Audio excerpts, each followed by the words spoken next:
Welcome back, baby! It's me once again, Swear, and thank you for stepping back into my corner. And once again, we're continuing the whole trend of matching clothes every 2 videos. The last video, I was wearing red, and while this doesn't look red in the camera, it looks more purplish, I suppose. This is a red and blue checkered shirt, so I didn't have the heart to break the cycle. But yeah, now we're back here once again to talk about Life of Pi. I had a feeling that I wasn't done talking about this movie. In my last video, I was very vague and I just gave a brief overview of my thoughts, and I didn't analyze any specific scenes, which has been grating against me since I made that video, because there's one scene that I really wanted to talk about and really dive into, and that's the scene of the storm. There are only a handful of movies out there that I've seen that have evoked a physical reaction out of me. What I mean by this is that typically when I watch a movie, this is all that happens. That's me, that's just my face throughout the whole movie. If it's a comedy, typically I don't really laugh. Like, I can acknowledge that it's a funny joke and I'll do the nostril breath thing with the, but I don't really laugh out loud much unless I'm with people, But typically when I watch a comedy, I don't laugh out loud. When I'm watching a sad movie, I don't really emote. It really takes a lot to get a physical emotion out of me when I'm watching something, because I'm very good at, separating myself from what I'm watching. And so when a film or TV series can evoke a physical reaction out of me, I always feel like I need to look at that closer. I need to understand what happened. How did this film or TV show, how did it encourage me to react in the way that I did, and why? Which is why we're looking at the storm scene in Life of Pi, because this is genuinely one of the films that has me crying every single time I watch it, without fail. Whenever I watch Life of Pi, there will always be tears.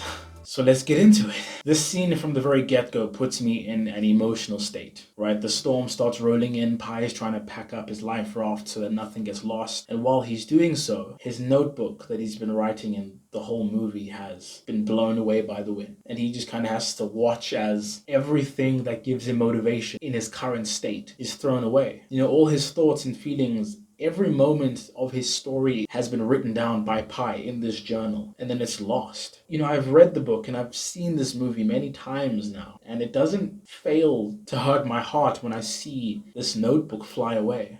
Pi's life is so boring and monotonous while on the life raft. There's just so much time that passes, and this journal gives him purpose. Writing down his thoughts, what he's doing every single day, schedules, timetables, all of that is within the confines of this notebooks, and it gives him a daily purpose. And then when that is ripped away from him, just like his family was ripped away from him, it's such a small thing. Like, it's a notebook, but every time I watch it invokes a reaction out of me. It genuinely makes me sad.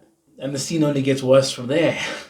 Pi has been on one of the most horrendous journeys that anyone has ever been on in this film. And one of the only things that's kept him going this entire time is his faith and his belief in the divine, and the idea that the gods have a plan for him and that everything that he's experiencing has a purpose to it. But up until this point, it's almost been a sort of blind faith. And when Pi is on this raft being tossed around in the storm, and it feels like he's in the middle of hell, he looks up to the sky and a beam of light shines down onto the ocean. This moment is almost a reaffirmation for Pi that, one, there is a divine, and that, two, the divine is doing this for a reason. And that Pi's life is not being wasted away on a raft for no reason. It's genuinely a moment of relief for Pi. Seeing that ray of light descend from the heavens is seeing a beacon in the storm. It rejuvenates the hope that has been disintegrating throughout this film.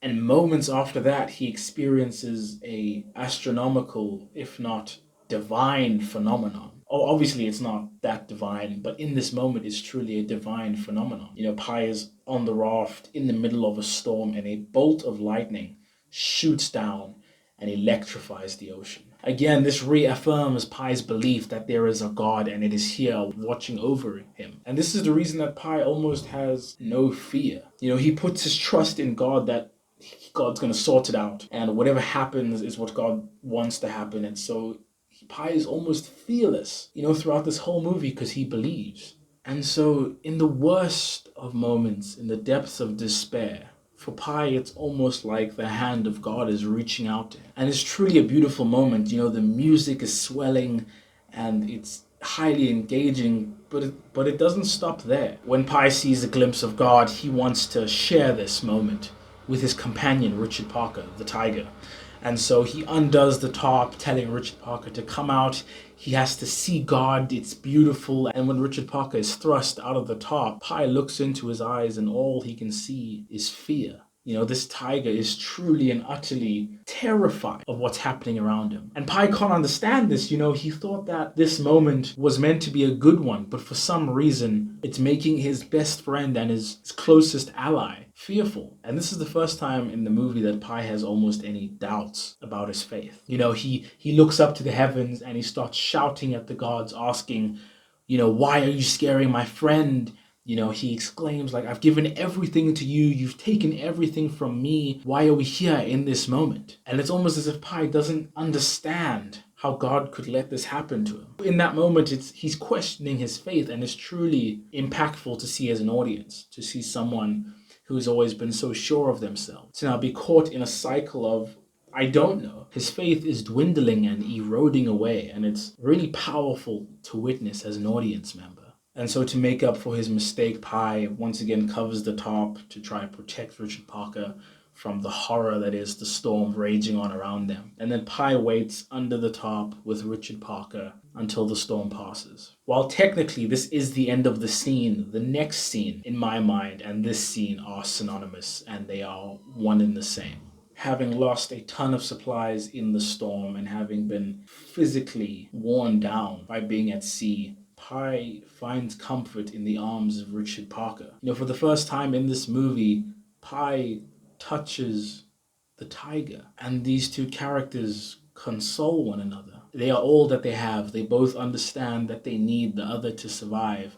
And in this moment, it's almost as if we see Pi break. You know, he's been incredibly resilient throughout the whole movie, but in this moment, it's as if there's a crack in the glass and he's ready for it all to end. As Pi places Richard Parker in his lap, you know, he says to his friend, "Can you feel the rain?" You know, these characters are thirsty, food deprived, dehydrated, and it starts to rain. And then in probably the second worst moment of Pi's life, he looks up to the heavens, tear rolls down his cheek, and he's almost happy in a sense. He's come to terms with the fact that he's going to die here at sea, and he finds joy in the fact that he's going to be reunited with his family. You know, while looking up at the heavens, he speaks to God one last time. He says, "Thank you." He says, "Thank you for giving me my life." And then he says that he's ready. That's incredibly heartbreaking to me, man. To see someone break. I don't know if you've ever seen someone break in real life, but to see someone that you know to be strong and resilient with a sense of endurance, to see them finally reach the end of their rope or the end of their capabilities, and to see them buckle and break is, especially when this moment is earned. You know, like I said, throughout the whole movie, we watched Pi be this resilient, headstrong character, and then to see him,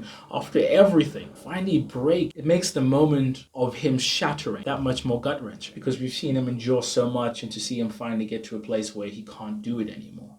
That really resonated with me as an audience member. You know, and the music throughout this scene, the cinematography. Life of Pi, I think, aside from maybe Interstellar, is maybe one of the most visually beautiful movies I think I've ever seen in my life. This movie is 100% a 10 out of 10.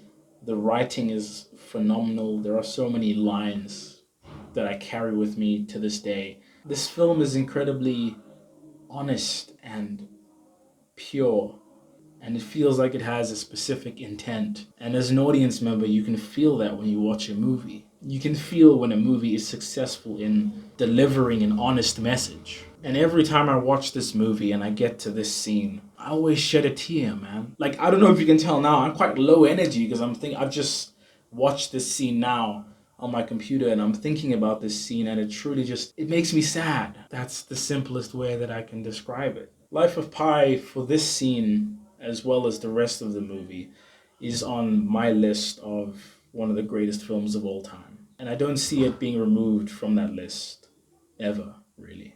I highly recommend you watch this movie. It opened a lot of doors for me creatively, intellectually, spiritually, and I will cherish it for a long time to come.